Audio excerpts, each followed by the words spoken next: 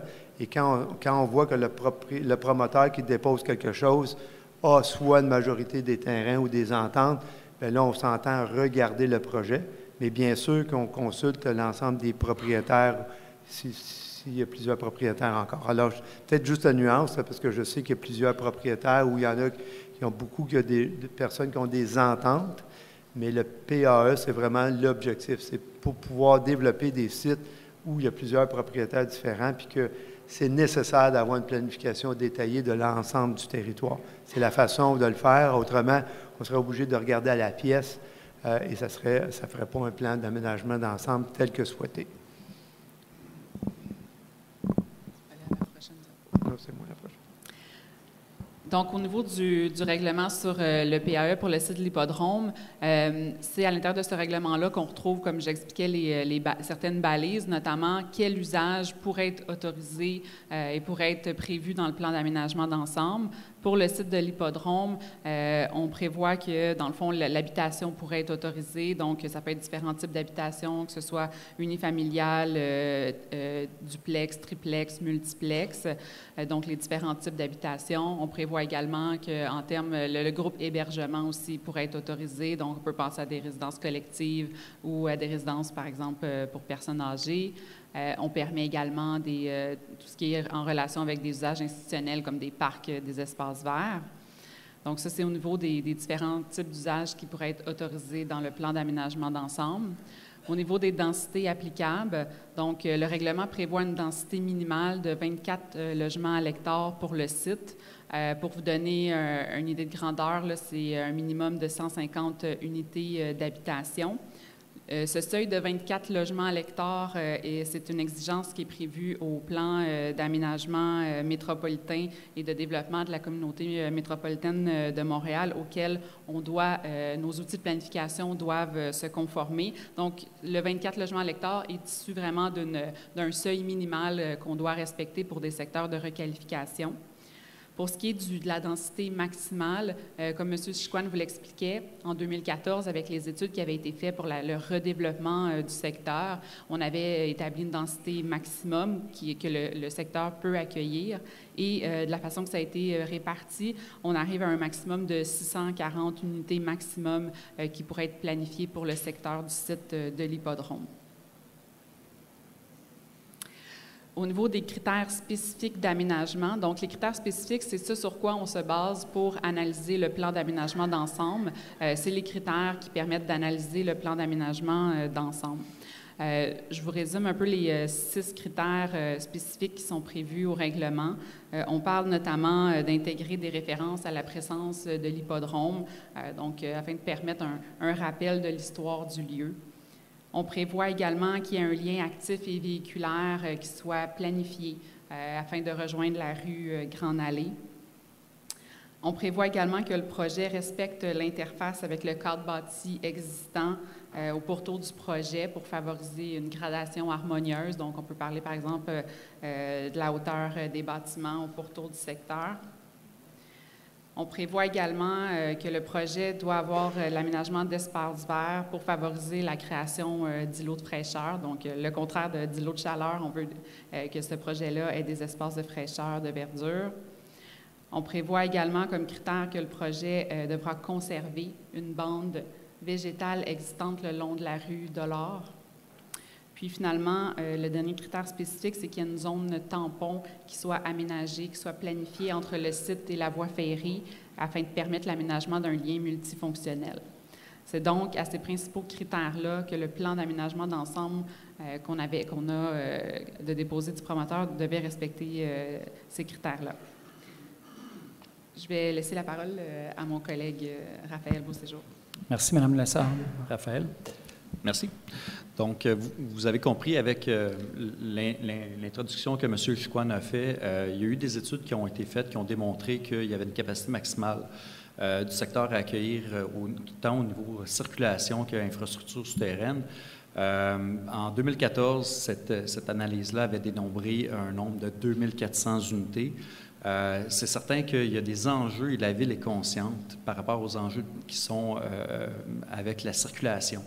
Donc, tout ajout au réseau de circulation, c'est certain que ça l'amène une pression sur le réseau existant. Donc, la Ville a déjà entamé une démarche un petit peu plus macroscopique qui va viser à déterminer quelles sont les infrastructures ou les interventions à faire sur le réseau routier pour venir absorber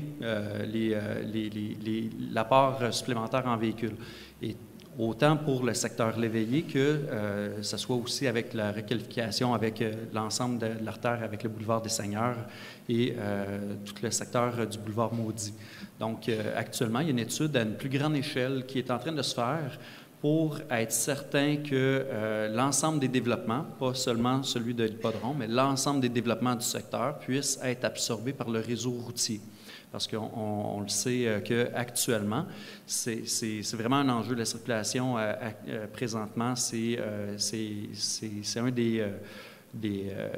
des éléments qu'il faut considérer dans nos développements pour être certain que les citoyens qui sont actuellement dans le secteur puissent bénéficier du même niveau de service malgré les développements qui sont faits. Point de vue infrastructure souterraine, il y a les mêmes éléments qui sont en train de se faire. On est en train avec la Ville de Terrebonne, on est en train de faire un plan global sur la gestion des débordements. Donc, on est en train de travailler sur des études et des analyses de quelles vont être les interventions qu'on va faire sur les réseaux pour soulager les infrastructures, pour faire en sorte que lorsque le développement se fasse, que ce soit encore là avec le parc Léveillé, le secteur du parc industriel Léveillé, ou davantage avec quelconque requalification dans le secteur, on puisse soutenir finalement la vision de l'aménagement du territoire. Donc, c'est vraiment des études qui sont faites en parallèle des projets de développement pour être certain que qu'est-ce qu'on a comme infrastructure, ça puisse soutenir, puis protéger finalement tout déversement dans l'environnement ou quoi que ce soit. Donc, c'est vraiment les enjeux qu'on a présentement avec les infrastructures. Alors, merci, M. Beauséjour. Est-ce que ça complète la présentation? Oui.